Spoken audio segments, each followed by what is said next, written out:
Hey guys, so today we're going to talk about Dryden, essay of dramatic poesy. We have already seen Aristotle Poetics, so this is for TRB, just a revision.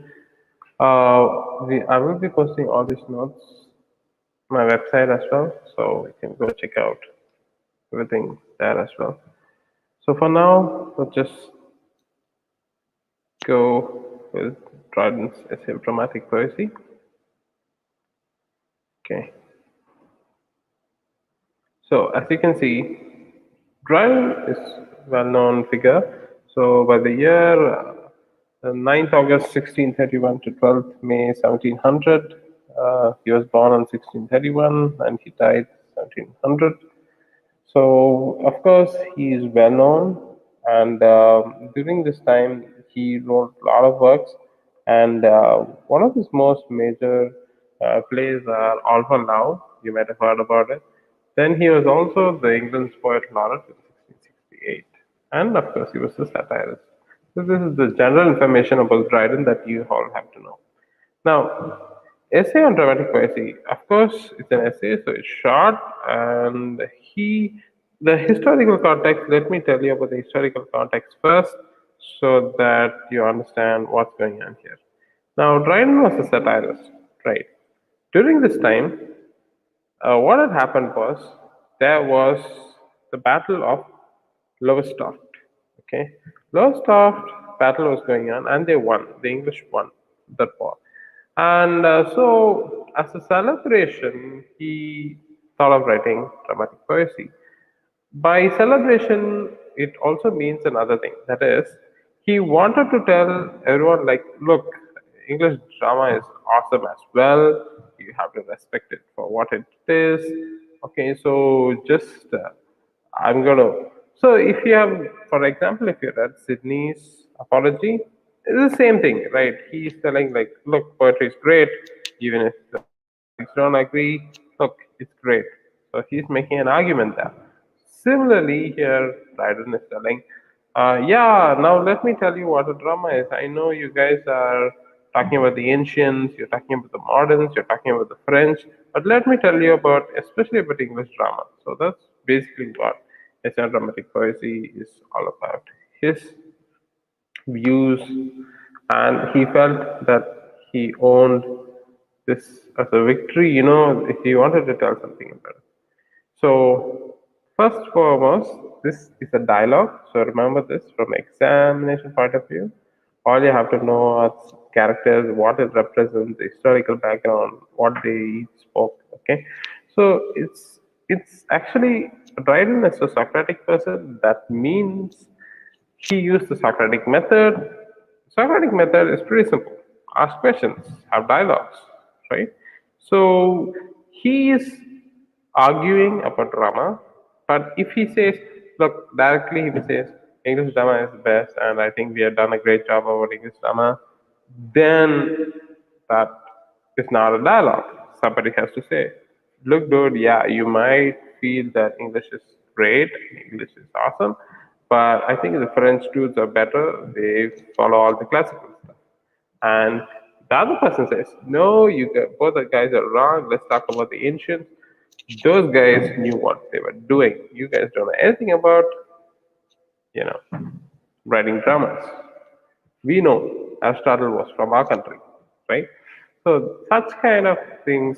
So it's like a balanced kind of argument, but yet Dryden, in a subtle manner, he wants to tell, look, all these arguments are fine, but let me tell my argument. And my argument is this, that at the end of the day, we are better. So that's what he's been trying to do. Now, so who are the four characters? There are four scholarly speakers who have critical objectives to it, and one of them is the great uh, all these characters you can see. That's just Eugenius. It's actually he's talking about Charles Sackville, who was at that time. All these guys were politically inclined in some way or the other. So Eugenius means Charles, and Critus is Robert Howard. brother-in-law. What's the interesting fact there is he was brother-in-law of Dryden, and Lycidius is Charles Sedley, is the third, and Neander is John Dryden himself. Okay, so Neander means new man. That's the meaning of Neander. Neander means new man. So there are four characters, and to keep, I mean, remember it easy, I have found some codes. I will be sharing that with you as well. So you can see these four people talking about each one. Some will talk about the French, some will talk about the ancient, some will talk about the modern, and Dryden makes a dialogue using that. So we have already talked about the historical context in which this celebration and all these things, right? So this also is the first systematic discourse. Now, if you have seen, I mean, if you have read the other things, there is no system, right? They just bluntly discuss things. There were no proper critical engagement of anything. They just talked about drama. But here is the guy who neatly sets down. He gives enough space for each argument, and he finally goes for the kill. He tells what he thinks about it. So it's basically a systematic discourse. He just doesn't tell you, look, I'm going to tell, so listen. No, he doesn't use that. Right? So he's beginning with the Greek, the classical drama to the nearest contemporary. So it's probably following Aristotle's method itself. It has a beginning, middle, and the end. So the beginning with the Greeks, and he moves on to the middle part, the classics. That's the Romans, and then finally we come to his nearest contemporary. That is also important because he keeps talking about vengeance and a lot in that. So Dryden is a Socratic person, and we already know he is the Socratic person. Now, ancient and the modern. That's the main argument here. The four arguments make it lively. That's also interesting. So usually these literary kind of stuff, especially the criticisms and discourses, can be mind-bogglingly boring. But this is lively because there's not just one guy telling, look, I'm the greatest. No. Like many people talking about it and making a point there, a valid point. So let's just jump into Eugenius. Eugenius is this guy favors modern dramatists. Okay? But instead of telling about the virtues of moderns, he criticizes the faults of classical periods. Even though he says, look, I like modern drama, but he says, uh, this usually happens politics and stuff, right? So instead of telling what's now, so he was talking about the old classical playwrights, right? They were not good. So comparing to them, these guys are way better. According to him, the classical drama is not divided into acts and also lacks originality. Why? Probably because we have studied that they were all talking about myths. They took mythic heroes, they made dramas out of them. There was actually originality was totally less, and this is what Guinness is pointing out. Right? There were a lot of miracle plays and all these things, but where's originality? Where do you get your own ideas? In that case, if we have to go through that argument, then Shakespeare thinks basically, the seed form of it is not original. That is probably the old Greek stories and other stories. But what he did with it is extraordinary, right? They disregard poetic justice totally. Okay, instead of punishing the wise and rewarding the virtue, the old dramas left it as life is, right? They had shown that sometimes wickedness prospers and unhappy division. The classical drama lacks affection. That's his argument. Okay, and he also points out, look, you talked so great about the classics. The heroes of Homer were lovers of appetite. They ate, they loved food, while the modern characters of French drama gave up everything. They are like sleep, water, and food for the sake. While heroes of Homer are indulgent, whereas the French dramatists made all the guys give up everything. So that is interesting. So from this, we can come to a formula that E is equal to M. So E is equal to MC square. So similarly, Eugenius means modern, whereas Critus means classics. So Critus favors classical drama. So if you go back to Aristotle's Poetics, that You can check out the video. Okay, that the drama of Aristotle, who believe that drama is imitation of life. We already talked about this, how he thinks a drama is an imitation of life. Dryden holds that drama of such ancients is successful because it depicts life. He says that both classical and neoclassical favor rules and unity. So his point of argument is that, look, you guys, modern guys, don't follow anything. Okay, but look at the classics. They got rules. They got time, place, action. TPA. They followed it. They were like proper guys who wrote proper tragedies, proper comedies. So according to his practice, modern dramatists are shadows of Sophocles or Seneca or Terence, who are great Roman and Greek writers, right? Elsewhere, the dramas like Ben Jonson, of course, borrowed a lot from the classics and felt proud to call himself modern Paulus. Okay, so classical is more skillful in language than their successors. At this, he ends up his conversation. So that's what Frida's argument is about. So Eugenius talks about the modern, Friday talks about the classics. So I think till there you would have followed. Let's talk about Lycidius. Lycidius dude talks about the French classics. So L is F. Okay. So it's like EMCCLF. So very simple. EMCCLF. So Lycidius, he supports the French classics. So he favors French drama of the early 17th century. He tells, look, you guys can talk anything you want, but I got bonjour friends who have done an amazing work. Okay, and you need to learn from them. So that's what he's trying. He strictly follows all this 17th century French dramatists. Probably they were influenced a lot from the classics. They strictly followed TPA. The French dramatists never mixed comedy and tragedy. But in real life, I don't think they are like that. But they did during 17th century. They strictly adhered to what was poetic justice. Only the virtuous rewarded and others were punished brutally. Okay? For this, they even altered the original situation.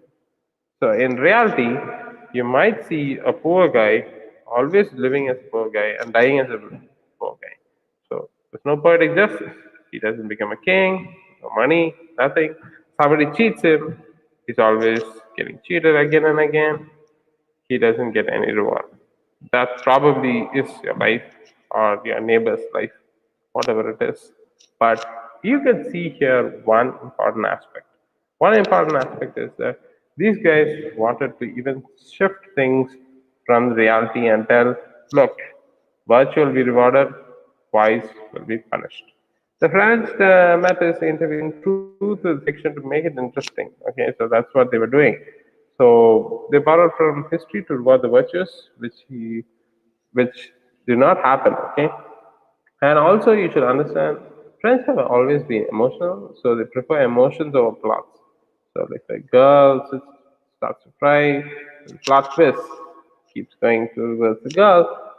So any violent things are off the stage and are told by messages. This obviously even in English dramas this happen where these kids didn't want to show something gruesome like death and all these things, war scenes on the stage.